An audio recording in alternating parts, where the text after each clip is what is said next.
ಜೀವನದ ಪ್ರತಿ ಹಂತದಲ್ಲಿ ನಾವು ಎದುರಿಸುವ ಸವಾಲುಗಳು, ಅನಿಶ್ಚಿತತೆಗಳು ಮತ್ತು ಭಯಗಳು ನಮ್ಮ ಮನಸ್ಸನ್ನು ಕಾಡುತ್ತವೆ.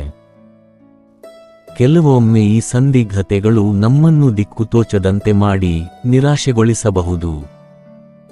ಆದರೆ ಶ್ರೀಕೃಷ್ಣನು ಭಗವದ್ಗೀತೆಯಲ್ಲಿ ನೀಡಿರುವ ಅಮೂಲ್ಯ ಉಪದೇಶಗಳು ನಮಗೆ ಬೆಳಕಿನ ದಾರಿ ತೋರಿಸುತ್ತವೆ.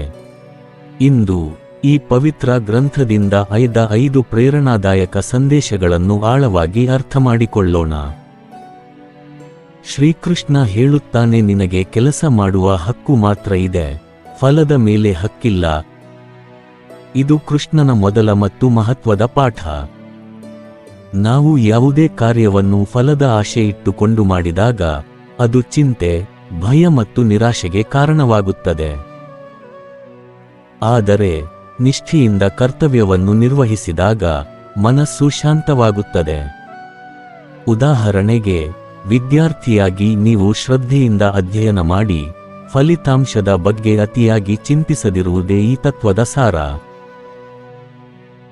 ಯೋಗಃ ಕರ್ಮಸು ಕೌಶಲಂ. ಕರ್ಮದಲ್ಲಿ ನಿಪುಣತೆಯೇ ನಿಜವಾದ ಯೋಗ. ಇದರರ್ಥ ಪ್ರತಿ ಕಾರ್ಯವನ್ನು ಕೌಶಲ್ಯದಿಂದ, ಸಮತೋಲನದಿಂದ ಮಾಡುವುದು. ಜೀವನದಲ್ಲಿ ಸುಖ ದುಃಖ, ಯಶಸ್ಸು ವೈಫಲ್ಯ ಎರಡನ್ನೂ ಸಮಭಾವದಿಂದ ಸ್ವೀಕರಿಸುವುದು. ಜೀವನ ಕೇವಲ ಸುಖದಿಂದ ಕೂಡಿರಬೇಕು ಎಂದುಕೊಂಡರೆ ಅದು ಸಾಧ್ಯವಿಲ್ಲ.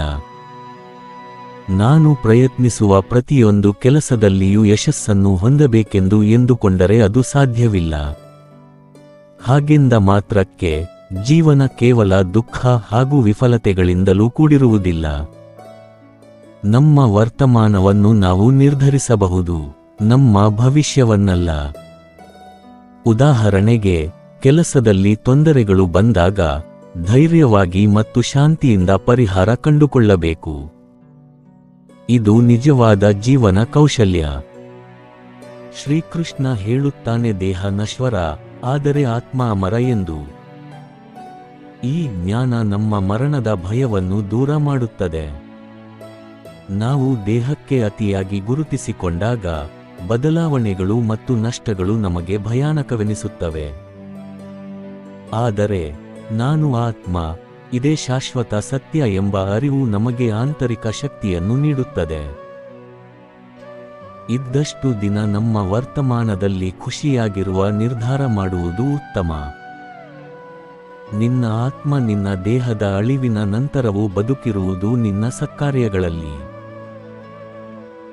ಶ್ರೀಕೃಷ್ಣ ಹೇಳುತ್ತಾನೆ, ನನ್ನನ್ನು ನಂಬಿ ಏಕಚಿತ್ತದಿಂದ ಧ್ಯಾನಿಸುವವರನ್ನು ನಾನು ಎಂದೂ ಕೈಬಿಡುವುದಿಲ್ಲ ಎಂದು. ಭಗವಂತನ ಈ ವಚನ ನಮಗೆ ಅವಿನಾಶಿ ಆಧಾರವನ್ನು ನೀಡುತ್ತದೆ.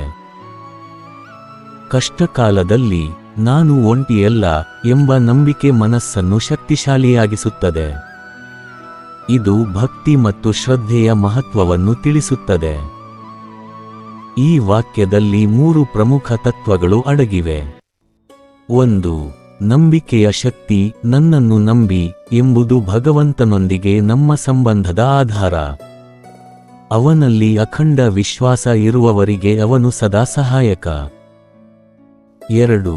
ಏಕಾಗ್ರ ಭಕ್ತಿ. ಏಕಚಿತ್ತದಿಂದ ಧ್ಯಾನಿಸುವವರು ಎಂದರೆ ವಿಚಲಿತ ಮನಸ್ಸಿಲ್ಲದೆ ನಿಷ್ಠೆಯಿಂದ ಭಗವಂತನನ್ನು ಸ್ಮರಿಸುವ ಭಕ್ತ.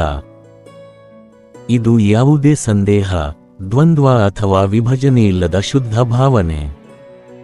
ನಿಮ್ಮ ಸಮಸ್ಯೆಗಳನ್ನು ಬಗೆಹರಿಸಲು ಏಕಾಗ್ರತೆ ಬಹುಮುಖ್ಯ. 3. ದೈವಿಕ ಸಂರಕ್ಷಣೆ. ಎಂದೂ ಕೈಬಿಡುವುದಿಲ್ಲ ಎಂಬ ಭರವಸೆ ಸರ್ವಕಾಲಿಕ. ಸುಖದಲ್ಲಿಯೂ ದುಃಖದಲ್ಲಿಯೂ ವಿಪತ್ತಿನಲ್ಲಿಯೂ ಭಗವಂತ ಭಕ್ತನೊಂದಿಗಿದ್ದಾನೆ ಎಂಬುದರ ನಿರೂಪಣೆ. ಭಗವಂತನನ್ನು ನಂಬಿದರೆ ನಿಮ್ಮ ಭವಿಷ್ಯ ಉಜ್ವಲವಾಗುತ್ತದೆ. 5. ಶ್ರದ್ಧಾವಾನ್ ಲಭತೆ ಜ್ಞಾನಂ. ಶ್ರದ್ಧೆಯುಳ್ಳವನು ಜ್ಞಾನವನ್ನು ಪಡೆಯುತ್ತಾನೆ. ಸಂದೇಹಗಳು ಮತ್ತು ಅಪನಂಬಿಕೆಗಳು ನಮ್ಮ ಪ್ರಗತಿಗೆ ಅಡ್ಡಿಯಾಗುತ್ತವೆ. ಯಾವುದೇ ಕಾರ್ಯವನ್ನು ನಂಬಿಕೆಯಿಂದ, ಪೂರ್ಣ ಹೃದಯದಿಂದ ಪ್ರಾರಂಭಿಸಿದಾಗ ಜ್ಞಾನ ಮತ್ತು ಯಶಸ್ಸು ಸ್ವಯಂಚಾಲಿತವಾಗಿ ಅನುಸರಿಸುತ್ತವೆ. ಉದಾಹರಣೆಗೆ, ಗುರು ಅಥವಾ ಪರಿಣತರ ಮಾರ್ಗದರ್ಶನದಲ್ಲಿ ಶ್ರದ್ಧೆ ಇಟ್ಟರೆ ಅದು ಫಲದಾಯಕವಾಗುತ್ತದೆ. ಶ್ರೀಕೃಷ್ಣನ ಈ ಪವಿತ್ರ ವಾಕ್ಯಗಳು ನಮ್ಮ ದೈನಂದಿನ ಜೀವನದ ದೀಪಸ್ತಂಭದಂತಿವೆ. ಇವುಗಳನ್ನು ಅನುಷ್ಠಾನಕ್ಕೆ ತಂದರೆ ಭಯ, ಚಿಂತೆ ಮತ್ತು ಅಸ್ಥಿರತೆಗಳು ನಮ್ಮನ್ನು ಸ್ಪರ್ಶಿಸಲಾರವು. ಗೀತೆಯ ಸಂಪೂರ್ಣ ಜ್ಞಾನವನ್ನು ಅಧ್ಯಯನ ಮಾಡಲು ಮರೆಯಬೇಡಿ. ಪ್ರತಿ ಶ್ಲೋಕದಲ್ಲಿ ಜೀವನದ ರಹಸ್ಯಗಳು ನಿಕ್ಷಿಪ್ತವಾಗಿವೆ. ಧನ್ಯವಾದಗಳು.